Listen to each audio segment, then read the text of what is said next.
नमस्कार, मी आदेश. आमच्या या घरातला थोरला मुलगा.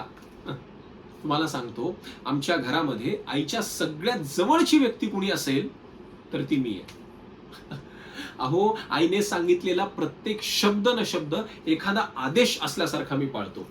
अहो, म्हणूनच तर तिने माझं नाव आदेश ठेवलंय. बघा, खूप प्रेम करते हो आई माझ्यावर.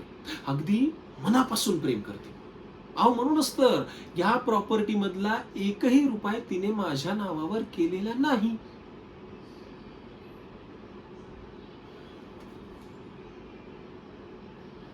अहो, नाही नाही नाही, हे बघा, तुम्ही उगाच गैरसमज करू नका. खरंच खूप प्रेम करते आई माझ्यावर. हा, झालं असेल दुर्लक्ष या वेळेला, हरकत नाही. हा, किंवा तिला असंही वाटत असेल की मी माझ्या जीवावर मोठं व्हावं, स्वतःच्या जीवावर काहीतरी करून दाखवावं, असंही असू शकतं.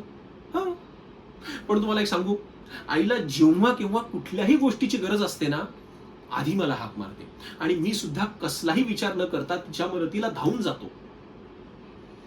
पण मला जेव्हा गरज असते ना, तेव्हाच ती बिझी असते हो.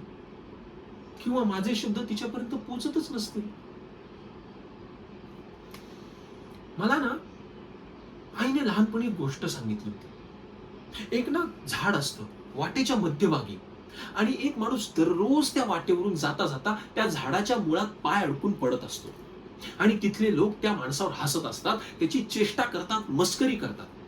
आणि त्या गोष्टीचा त्या माणसाला भयंकर राग येतो, त्याचा संताप होत असतो. पण काय करणार, झाड तर तोडता येत नाही, वृक्षतोड हा कायद्याने गुन्हा आहे. म्हणून तो माणूस काय करतो, रोज जाता येता त्या झाडाला शिव्या देतो, श्राप देतो. आणि असं करत करत हळूहळू हळूहळू ते झाड मरतं आणि त्या झाडाला वाटेतून बाजूला करावं लागतं. तुम्हाला कळतंय का? म्हणजे एखादं झाड जर का वाटेतून बाजूला करायचं असेल तर त्याच्यावर कुऱ्हाड घातलीच पाहिजे, असं नाही ना. मला काय वाटतं, मला सुद्धा हीच ट्रिक वापरून माझ्या वाटेत आलेलं झाड बाजूला करता येईल. माहितीये का तुम्हाला कुठलं झाड? कुठलं? अहो, माझी लाडकी माऊली, माझी आई. हा, आणि जेव्हा तिला हे कळेल की मी तिचीच ट्रिक वापरून तिलाच हळूहळू बाजूला करणार आहे, केवढा अभिमान वाटेल तिला माझा. हा,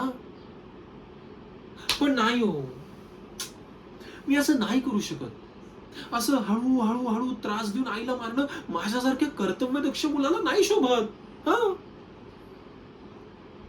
मी ना पटकन मारेन तिला, असा त्रास नाही देणार. आलोच, शेवटची भेट घेऊन येतो तिची. हा, आलोच.